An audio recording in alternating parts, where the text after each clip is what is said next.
Hello, welcome to this series where we'll be explaining aorta segmentation in micro CT scans using Analyze Direct 14 software. This will be part 4, where I'll be starting to explain the stitching process.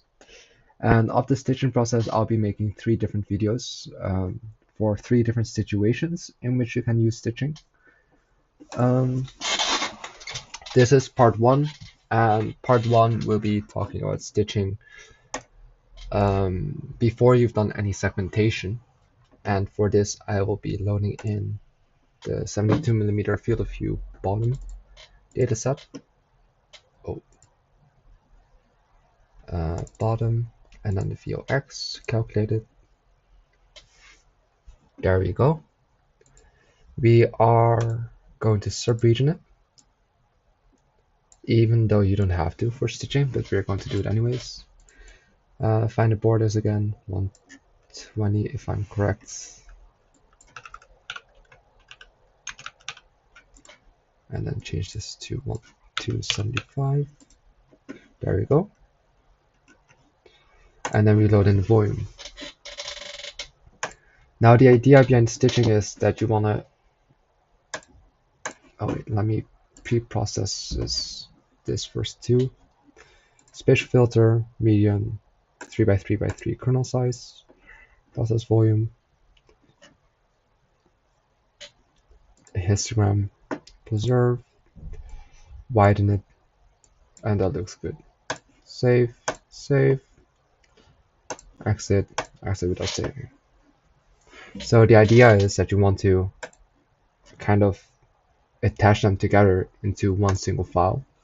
And what you have to do for that is that you have to go into the transform module, and hereby you have to pad this this file with roughly 300 pixels or voxels above, so that it looks like this. That means that if you go up into the slices, you'll eventually be getting into this region where you have no data at all. And then we save this volume, save it, and then it should be in the workspace. So now we'll be opening these two files into the registering module, where we'll be stitching them.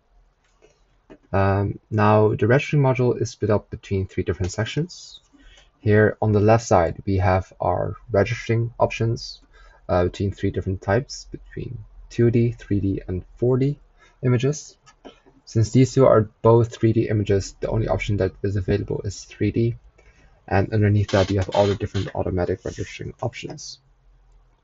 Beneath here, you have, again, your object manager, just like in the segmentation module. And then here in the viewing options, on the left side, you have your you have the file that you first selected, which was the bottom file. And thereby you have 3 different orientations, again, the axial, coronal, and sagittal. Here, all the way to the right, we have then the second file that we selected, which in this case was the top file, also between the 3 different orientations. And then in the middle, we have the overlapping view. So now, if you zoom out a little bit, the reason why we padded the first file, the bottom file, was so it allows the top file to be completely integrated into it. If we didn't do the padding, that means that if you would overlap these 2 files, in a new file that you would get, you would only have the top file integrated into the overlapping part, and the part that's not overlapping would be completely cut out, and that is not what we want to have. Besides the automatic options, I'll be first going through all the manual options.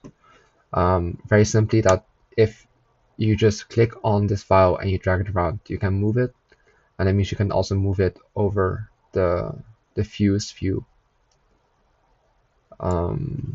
Furthermore, you can rotate by clicking on the rotate options, as well as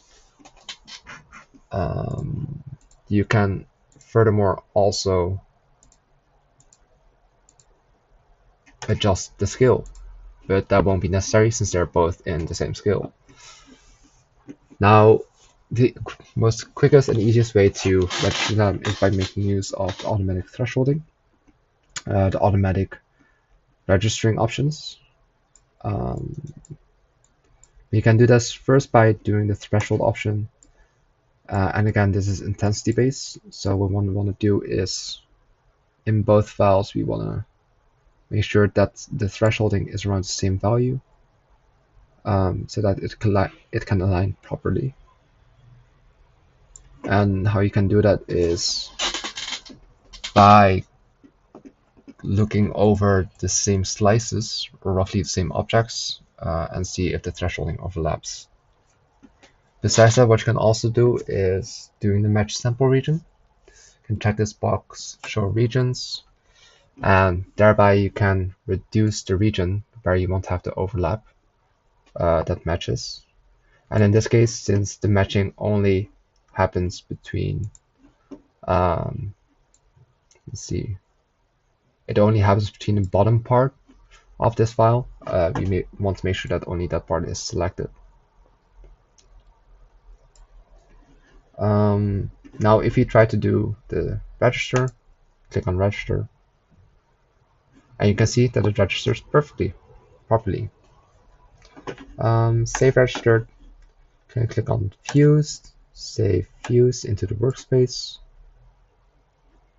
You can check that it showed up here, and that's that.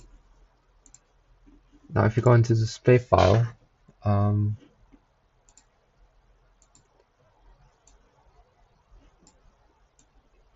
me see. Cancel object upload.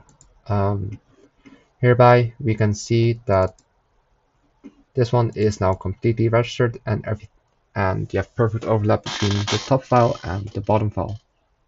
Very nice. Thank you for watching. This was part 1 of stitching, or part 4 in the total series.